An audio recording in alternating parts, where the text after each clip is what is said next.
Thank you. Thank you, Emma. Thank you so much. All right, well, I am so thrilled to be here. Thank you so much to Provost Vaught and to Dr. Elaine Englehardt and your foundation, and to the Center for the Studies of Ethics. Brian, it's been a pleasure working with you on this event. Hold on one second while I just situate things. So I am really thrilled to be with you all today. I actually knew quite a few months ago that I was getting this award. It was a lovely surprise, quite humbling, as you can imagine. And I'm thankful for so many friends and colleagues who are here today and family who are here today for this this really exciting lecture you're about to hear. But I've known for a few months, and I did not realize when I first learned of this that Utah would be so enmeshed in our current fraught political landscape around diversity, equity, and inclusion. I mean, hi, let me take on the most challenging topic I could possibly think of. And there's a touch of irony in meeting today and using the terms diversity, equity, and inclusion together, right, in a single phrase at a higher institution. For those of you who don't know or are not aware, the Utah State Legislature passed a law last week that public higher institutions cannot use the words diversity, equity, and inclusion together to refer to any policy, procedure, practice, program, office, initiative, or training. So good thing this lecture is none of those things. And I want to be very clear that none of you should feel compelled to agree with me with what I say today. I know you're all here of your own independent thinking and your own free will and choice, except my husband. And I have to say that my husband runs his company very inclusively, so we wouldn't be able to be married otherwise. Levity aside, I do want to take a moment to express my profound appreciation for the individuals who champion DEI. The professionals I've had the privilege of working with in this field are among the most inclusive, empathetic, and passionate individuals that I've encountered. Many of them generously devote their precious free time to building inclusive communities and promoting meaningful change. We tend to use the words tireless and fearless when describing people who work in DEI. I've engaged in numerous heartfelt conversations with them recently, and I know they are tired. They are fearful. They're concerned about the future. And I deliver this talk as a tribute to their unwavering commitment to forging a more equitable and inclusive future for us all. Their dedication serves as an inspiration to me and hopefully to many of you today. The words diversity, equity, and inclusion have been in our lexicon for centuries. If you look at the world of finance, diversification and equity are known to enhance financial value. In the field of law, equity is a remedy where the strict application of the law does not provide adequate justice based on fairness and moral considerations. In our business cultures, research underscores that increased diversity, equity, and inclusion builds social capital value that contributes to higher performing teams and drives business growth and spurs innovation.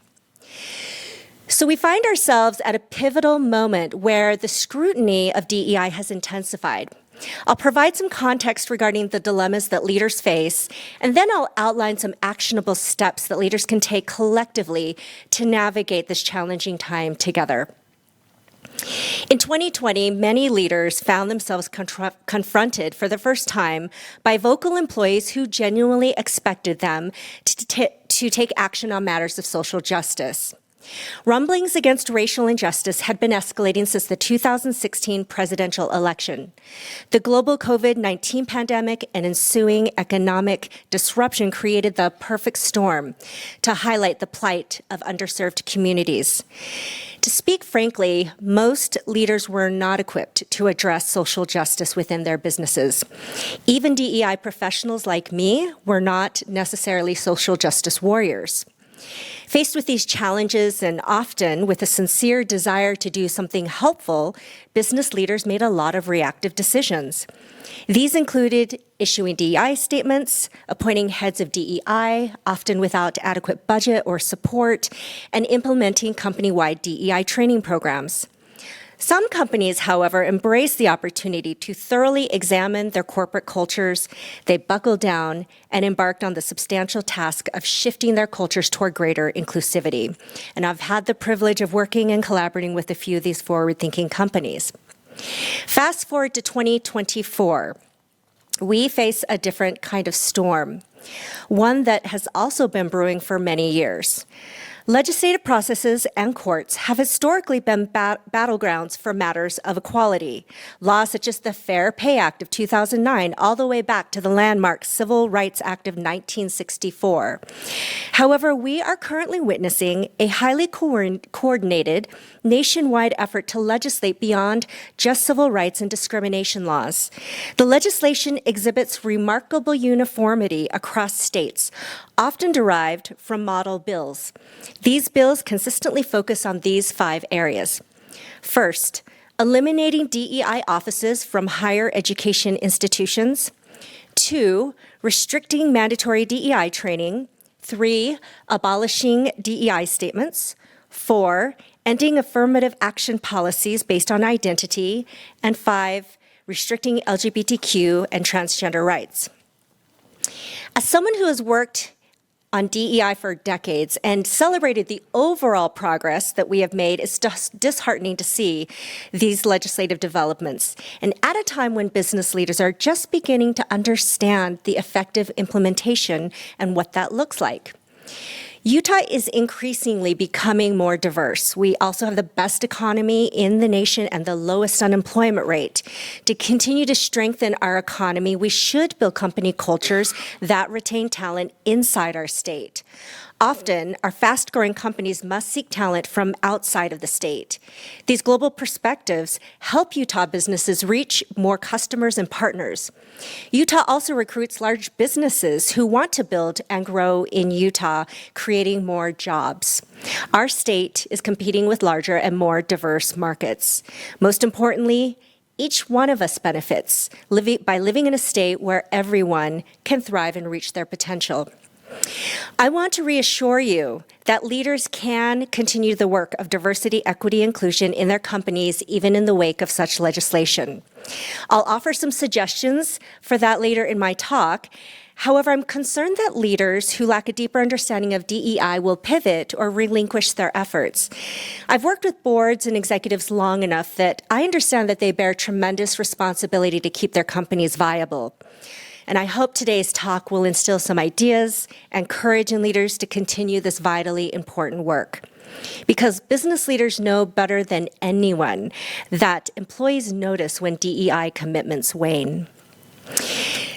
The ongoing political debates surrounding DEI may give an impression of navigating a battlefield and trying to avoid landmines. And in a war, someone has to be the enemy, and there can only be one winner.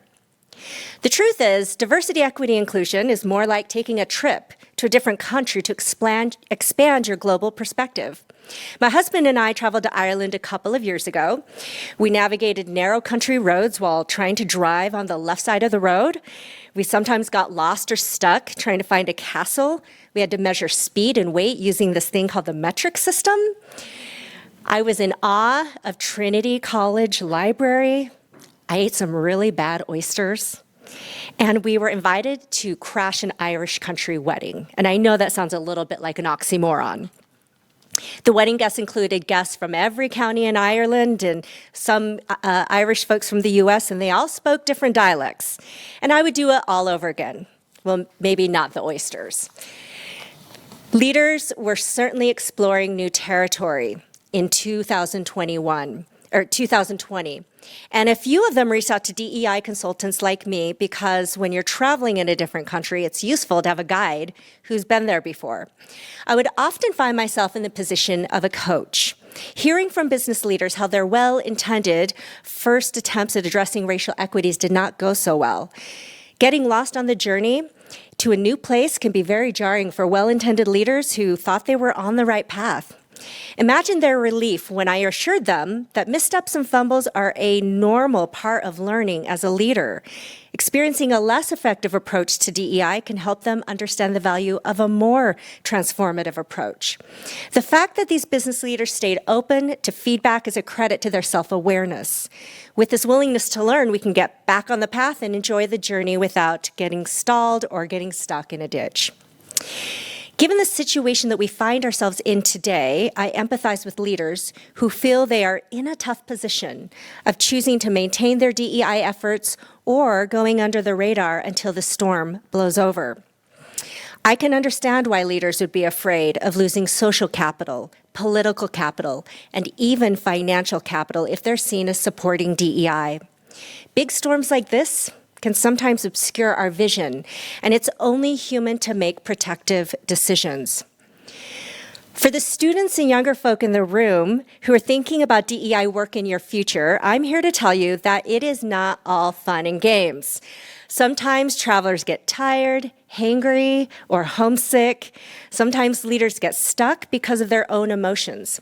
No matter how strategic a leader is, DEI always hits a very personal chord. And emotions, as we know, sometimes can produce illogical behaviors. Leaders working in DEI often encounter passionate individuals.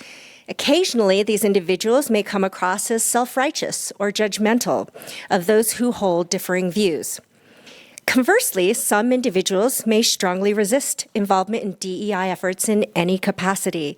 The social storms affecting our nation have begun infiltrating our workplace, skewing some people's idea of what DEI really is. So it falls to DEI professionals, hopefully in partnership with executive teams, to guide team members through these emotions so the company can move on the same path and in the same direction. I can't think of any other business role that carries so much emotional weight. DEI professionals often face the most criticism from outside a company and the least support from within organizations, as reflected by their high turnover rates. I speak for the hundreds of DEI professionals in our state. We cannot do this work alone. I want to suggest 3 things that any ethical leader can do during these divisive times. First, businesses belong in the legislative process. I've had the opportunity to work on many nonprofit and public-private task forces over the past 2 decades. At first, these policy meetings would test my patience because things happened much more slowly than in the business world. But I came to appreciate their purpose in bringing diverse sectors together to collaborate. Utah prides itself on being able to bring people together and make things happen quickly because of these long-standing relationships. I've come to value Utah's business-friendly policies, workforce quality, entrepreneurial spirit, and industry variety. I forged relationships with almost every sector of Utah's ecosystem, and even participated in running some bills in the state legislature. I've noticed that many business leaders often hesitate to engage with the legislative process. Understandably, your business and personal lives are busy, and you probably have a perception of what lawmakers are like. Well, legislators are normal people, just like you and me, with their own set of job pressures. Lawmakers will not always invite all impacted stakeholders to the table. It takes some patience not to get entrenched in frustration. My advice to business leaders is to be proactive and reach out to them. Most lawmakers appreciate an opportunity to talk with their constituents about their proposed bills. It's relatively easy to schedule a meeting with their interns. Legislators are best persuaded by specific and concrete examples, such as impact on business operations, recruiting talent, or attracting customers. Legislators may not foresee all of the unintended consequences of their proposed bills. The perspective and experience of business leaders is incredibly valuable to the legislative process. When it comes to DEI legislation, it is often individuals from ethnic minorities and the LGBTQ community who take up the mantle to oppose legislation. Their passion is admirable. However, there exists a misperception that DEI legislation exclusively affects these groups. This is far from the truth. The recently passed DEI bills in our legislature specifically relate to gender and sex. It is imperative for everyone, including white women and white men, to speak to legislators about the impacts of legislation that affects all Utahns.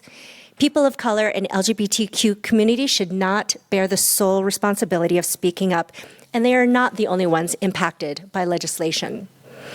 Business leaders should be concerned about how legislative decisions impact their businesses. Utah has long prided itself on being a business-friendly state. This means that the legislature tries to avoid excessive regulation of business behavior. The recent DEI bills are a shift from this tradition by introducing numerous causes of action. I'm happy to report that so far, none of the DEI bills have had direct impact on the work that I do with my clients. This is partly due to great advocates who are making sure the bills are focused on specific issues. And from the beginning of my consulting, I've tried to steer away from the practices that the legislators are concerned about. For example, DEI statements that resemble pledges aren't effective in my mind. I've witnessed many community pledges over the years, and they had limited influence on culture change and can be easily forgotten. This should be differentiated from the legitimate need for DEI training and related experiences for occupations that significantly interact with the public or to improve the ability to provide business services. Business leaders can help keep lawmakers accountable to solve real problems. For instance, in the case of the higher education DEI bill, concerns regarding the erosion of First Amendment free speech are entirely valid. Yet simply removing DEI offices from higher education institutions will not address the core issue of cancellation or divisive behavior. This short-sighted decision could have long-term impacts on student success, which impacts our future workforce. And if I were a business leader looking for talent, I might be very strategic right now to snatch up those individuals that might be leaving our higher ed offices, our DEI offices. These professionals have significant community and cultural competencies that could affect your business and impact outreach efforts. Don't let the current legislation make you believe that these folks are not valuable. I'd much rather have them stay in our state and help contribute to our state. And when you hire these great folks, be prepared to support them so they can succeed. I'm grateful to the business chambers, policy organizations, and political action committees, PACs, that represent business interests and monitor legislation. Our state legislature will consider hundreds of bills this session. Sometimes DEI-related legislation is tucked away in an obscure bill that business leaders would never know to look at. No one thought the higher education bill would impact private businesses until I pointed out the dozens of public-private partnerships that our state has developed based on personal identity characteristics. These chambers, organizations, and PACs need to hear from business leaders on legislative impacts. They collaborate with legislators to suggest useful amendments. If you're wondering where to start, feel free to reach out to me. Business leaders can make a difference in legislation to benefit our state culture and economy. And water break.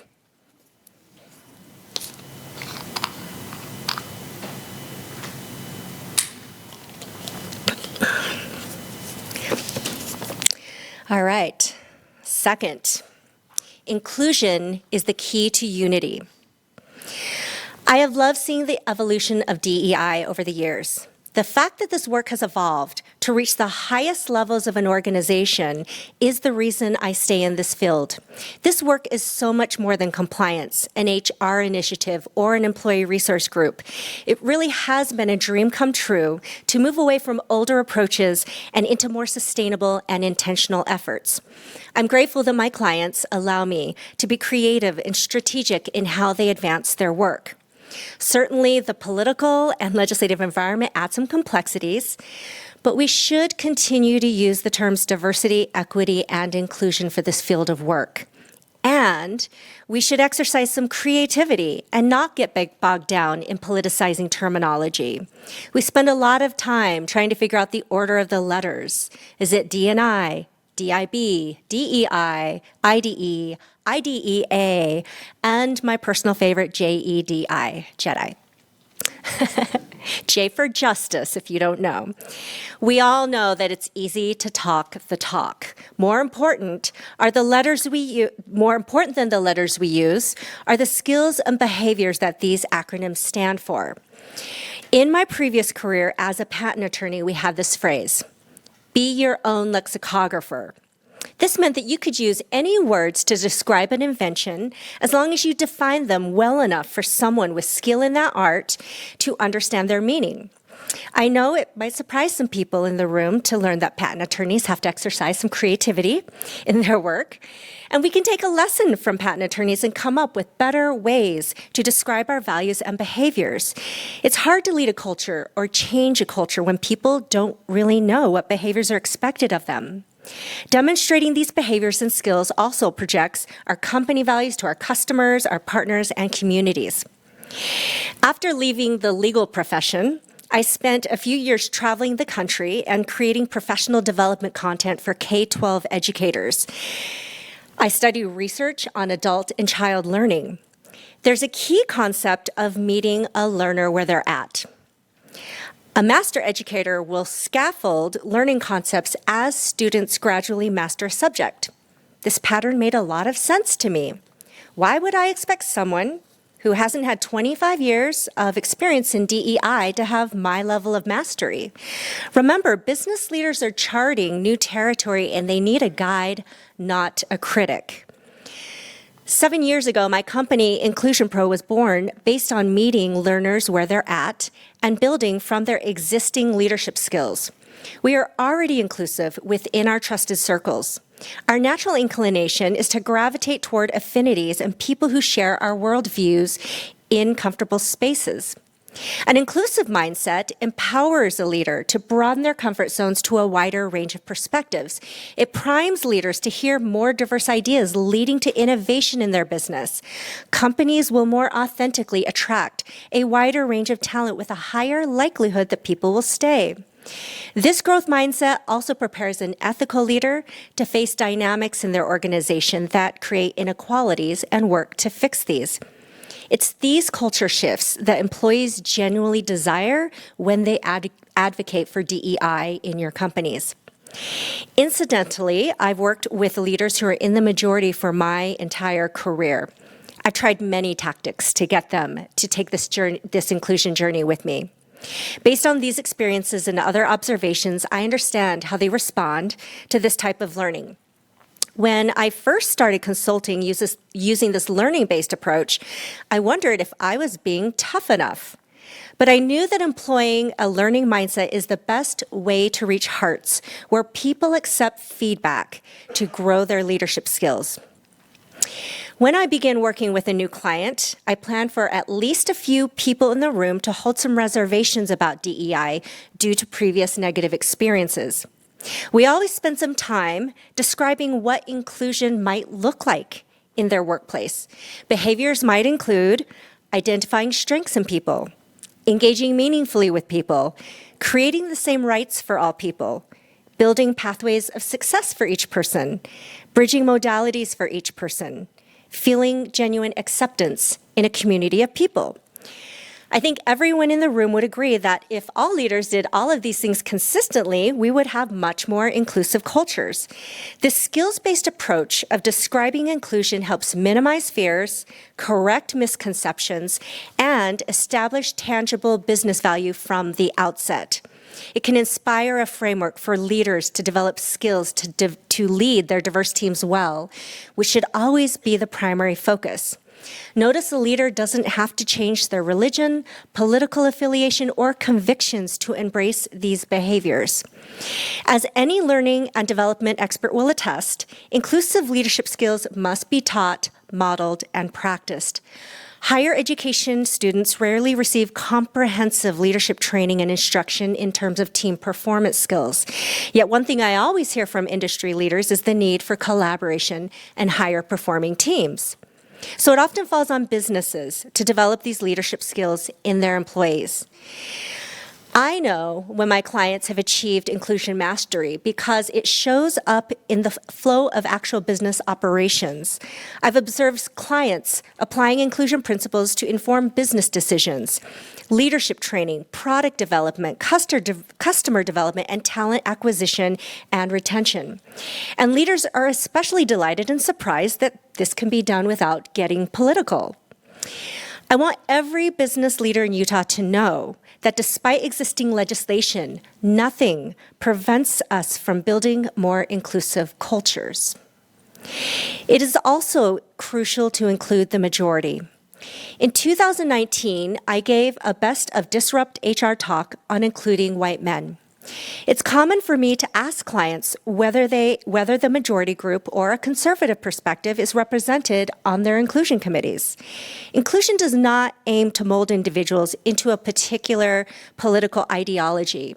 Inclusion is about diversity of viewpoints. One of my clients has a heterosexual white man leading their inclusion committee. Their policy is, if you are an inclusive human, you are qualified to be on the committee. I wholeheartedly agree with the idea that inclusive leadership is characterized by skills, not by identity. Inclusion doesn't just magically happen. We must establish behavioral norms rooted in respect and dignity. When someone from the majority participates, they sometimes report they didn't feel as included as they had hoped. Now, this could partially be attributed to feeling like a minority for the first time, which can potentially build empathy. However, they also need to actively experience inclusion. Personally, I've made plenty of mistakes where I made people feel defensive, shut them down, or assumed they weren't able or willing to understand my point of view.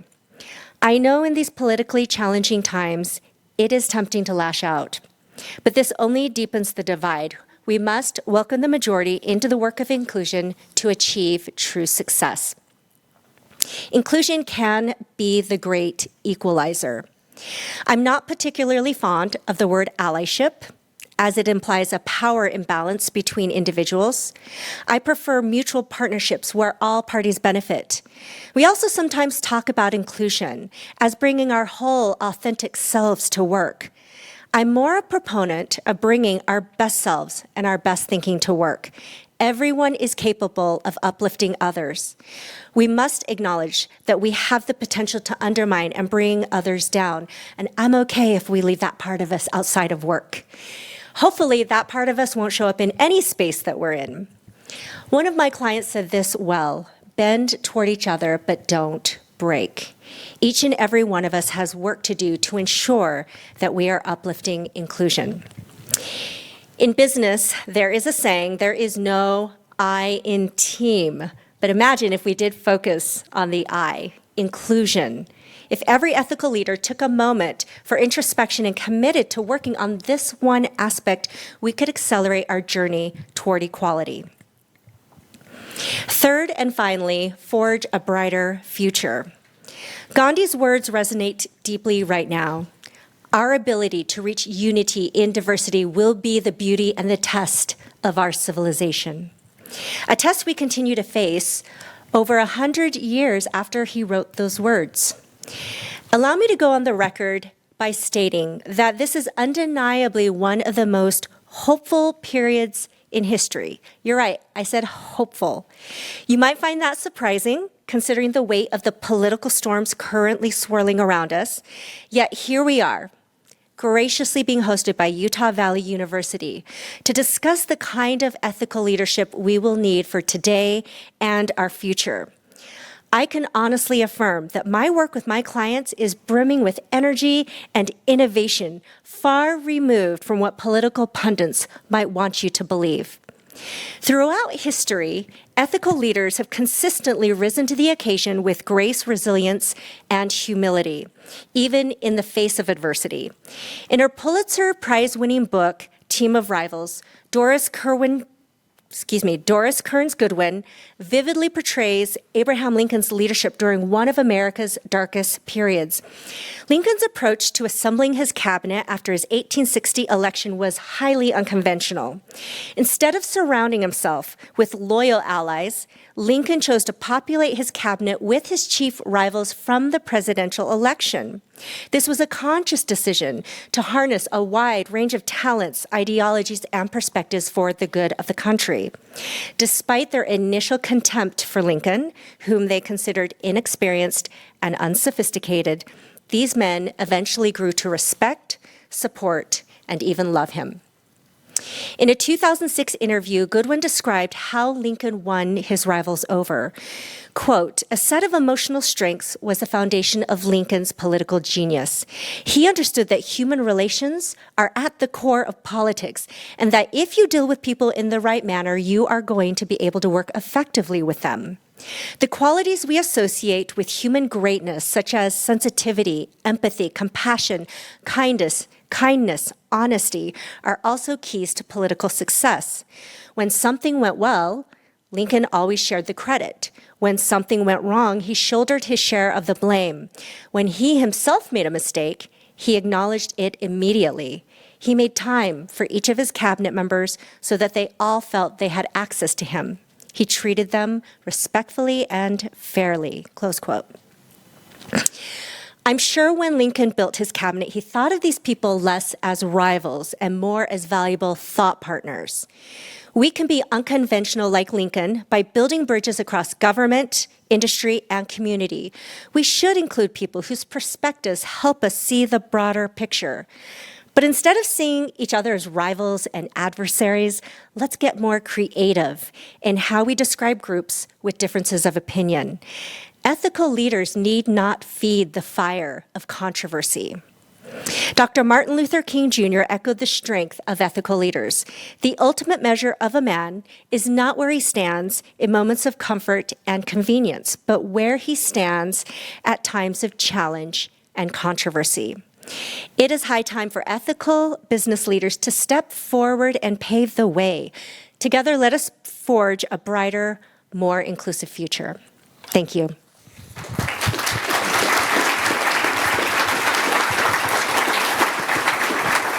Thank you, Sara. That was terrific. We have about 7 minutes for questions. We have a couple of roving microphones coming around. So if you have a succinct question, right, emphasis on the succinct part, we'd love to hear from you. Anyone?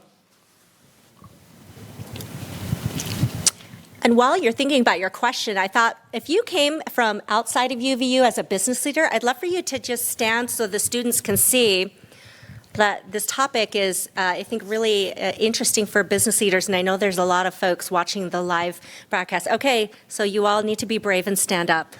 Come on, stand up. I've worked with many of these folks professionally. Thank you for being here. So, thank you.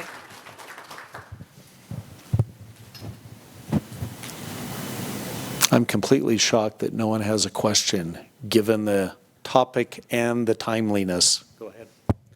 So my question is, how do you include people who do not want to be included? Yeah, that's difficult. Sometimes folks who do not want to be included are very verbal.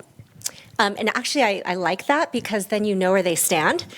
And then there's some that are there because they feel like they have to be. And that's a bit of a struggle because they tend to be a little bit more silent, right? And so you don't always know how they're thinking. Now, I get feedback after every single session. I've done hundreds of sessions with leaders. I still ask for feedback because it's really important for me to do the best I can to really understand, how they had, what type of experience they had.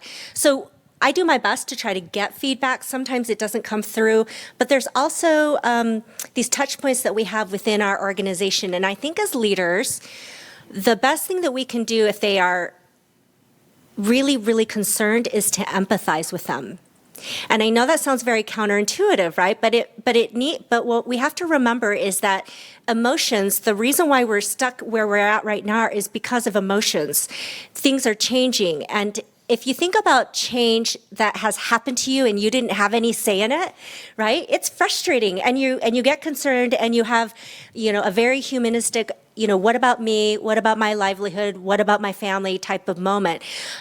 And I think it's processing and working through those real valid emotions that you can start moving people forward a little bit. Now, the clients I work with are great, so their cultures are already great. I'm usually not pulled in to fix something. And so what's really fun for me is I get to go in and say, hey, here's where you're at, and here's all these really amazing things that are already going on in your organization, and we want to build on that. So when we start working with a larger group and there's some concern about what they might expect, I always credit the folks inside who understand the bigger vision, and they're able to bring these people in the room, because when I can get someone in the room, that's when we can give someone a completely different experience. And one of my favorite compliments I'll get is, oftentimes white men will say, that is not what I was expecting. And that's great, right? We are able to reach them at a point where we can continue the dialogue, right? When we shut people down, push them away, repel them, we can never have the conversation. So that's my process, but sometimes it just, you can't move everybody, and that's just the reality. How do you, I think the big conversation here is equality and people wanting equality, and yet we have equity issues. So how do you balance those two? Can I ask who's speaking? I like to, right there? Okay, hi. Thanks. Great question. So equity is a really important concept, and I think that the way I typically approach it is I will look for readiness for when someone's ready to understand equity. So when we jump too fast, so again, from that learning mindset and scaffolding principles, someone has to be really prepared to understand what equity is about before they can engage with it, right? And I think what's happening is we're getting a little bit ahead of the game in not providing some foundational principles first, so that they can then build on that and understand how equity plays a role. So I don't know if I'm answering your question, but that's typically how I approach it in the work that I do with my clients. And trust me, I just have to say, when we do get there with my clients, they are not scared. It is not a scary thing. It makes just a lot of sense, because now they have the foundation to understand it. Yes. And I'm Elaine Englehardt. One of my takeaways from your talk is that if we're really confused at why the legislature decided to take these actions, that we probably need to contact our legislators and really have some dialogue with them and ask them why this had to rise to the top. It really took me by surprise. So, yeah, great insight. The legislators need to know. I would say that they got a few hundred emails and phone calls, so it's not that they don't know, but I think the more they hear, and especially those phone calls, matter. They get inundated with emails, right? But I think having that conversation so that they're hearing from their constituents is really, really important. And that's also why kind of keeping in touch with chambers, PACs, or anything like that, because for those of us who have been watching the DEI legislation, we've actually known it's been coming for some time. Now, we didn't know it was going to come right like on day one of the legislative session, so we didn't have a huge amount of time to react. But yeah, there's folks that are definitely in the know, so if this is something you want to keep track of, I can get you connected with folks that are well informed. Let's see, there's a hand in the back here, but I don't know what order we're in. Sadly, we're out of time, and our students are on a Is that class what that was? schedule.